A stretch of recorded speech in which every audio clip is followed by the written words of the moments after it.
A man is detained by police after a shooting left 2 people hurt in Mesa. It happened in a neighborhood near Warner and Ellsworth roads around 4:30 this morning. 12 News journalist Gabriella Becerra live now with new information. Right, what have you learned, Gabby, about this?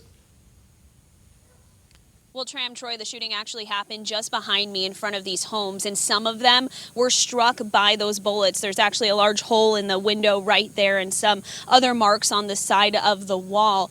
But we're told that nobody inside of the homes was hurt during this shooting, but they tell me that the gunfire woke them up very early this morning. I want to show you some surveillance video that was shared with us by one man who lives on this street. It begins immediately after those gunshots were fired, and he says he heard about 4 gunshots. We can see at least 2 people in this video on the driveway. One can be heard saying he was hit.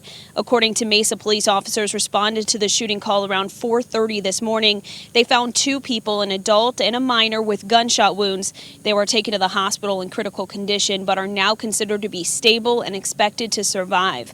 A man has been detained, but police aren't sure exactly what his involvement in the shooting was, and police also couldn't elaborate on the relationship between the victims and that man.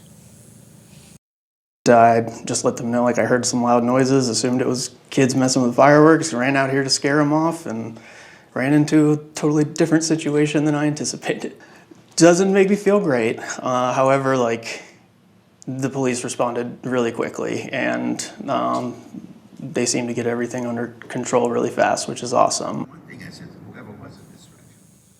Mesa police say they have detectives from several different bureaus investigating this shooting, and we know it's still an active investigation. They're asking anyone who might have witnessed this situation or has surveillance video to contact them directly on their non-emergency line. Live in Mesa, Gabriella Becerra, 12 News. Yeah, Gabby, it looks like a nice, well-kept neighborhood. I'm sure everybody's pretty shaken up there. Whenever you get bullet holes in the side of that stucco, I just think about, depending on what caliber of gun that is, that easily could just go right through the house into anybody in that room behind it.